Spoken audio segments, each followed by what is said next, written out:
মনে রাখবেন, বরেণ্য উলামায়ে কেরাম এবং আল্লাহর ওলিগণ নিজেদেরকে এত জাহির করেন না। তারা নিজেদেরকে লুকিয়ে রাখতে চান, তারা ইজহার করা পছন্দ করেন না। তারা হক এবং বাতিলের মধ্যে মিশ্রণ ঘটান না, তারা হক এবং বাতিলকে স্পষ্ট করে দেন। তারা পৃথিবীতে মাজলুম হন, নিভৃতচারী হন। তাদের অবস্থা তো এমন হয় যে তারা দিনের বেলার ঘোড়সাওয়া, রাতের বেলার দরবেশ। তো এই ব্যাপারে ইমাম মালিক রহমতুল্লাহ আলাইহির একটা কওল আছে, জ্ঞান কারো কাছে আসে না, জ্ঞানের কাছে যেতে হয়। তাই আমাদেরকেও সেই রকম বুজুর্গ আলেমকে খুঁজে বের করতে হবে। এমন নয় যে আপনার ঘর পর্যন্ত তিনি হেঁটে আসবেন, এমনটা নাও হতে পারে। আল্লাহ পাক আমাদের সবাইকে জ্ঞানের কাছে যাওয়ার তৌফিক দান করেন, আমিন। এরপরে আসি যে এই জীবনের উদ্দেশ্যটাকে ফিক্স করা এবং জ্ঞান অর্জনের যে এই সিলসিলা, এটা একটা লম্বা সিলসিলা। জ্ঞান অর্জনের ক্ষেত্রে তাড়াহুড়া করা যাবে না যে আমি 5 বছরের মধ্যেই আলেম হয়ে যাব, 10 বছরের মধ্যে আমি মুফতি হয়ে যাব, এইভাবে চিন্তা করা যাবে না। আমাদেরকে সারা জীবন তালেবে ইলম হয়ে থাকতে হবে এবং জ্ঞান অর্জনের এই যে ক্রমবর্ধমান একটা সিলসিলা, এখানে সবরের পরিচয় দিতে হবে। এই ব্যাপারে আমি একটা কোটেশন নোট করে আনছি।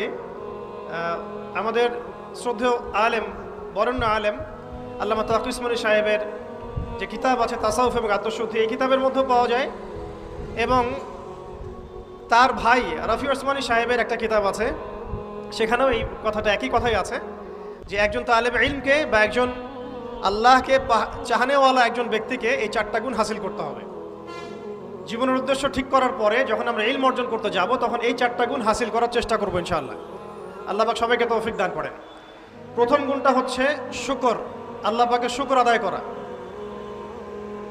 এটা এত বড় একটা গুণ যাকে আল্লাহ রাব্বুল আলামিন কৃতজ্ঞতা স্বীকারকারী অন্তর দিয়েছেন, সে হচ্ছে পৃথিবীর ধনী মানুষ।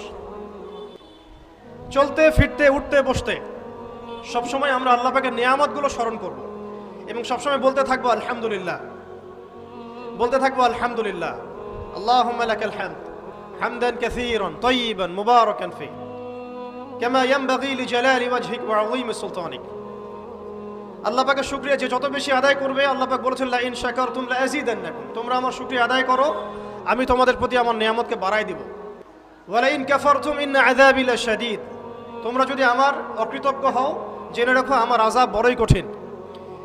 তো উস্তাদগণ লিখেছেন একজন তালেবে ইলমের অবশ্যই শুকর গুজার অন্তর থাকতে হবে। আমাদের উলামায়ে কেরাম করে কথাটা বারবার বলেন যে কলবুন শাকির, শুকর গুজার, কৃতজ্ঞতা স্বীকারকারী একটা অন্তর থাকতে হবে। সবসময় চিন্তা করব আমাকে আল্লাহ কি দিয়েছেন, এটা চিন্তা করব না আমাকে আল্লাহ কি দেন নাই। আল্লাহ পাক আমাকে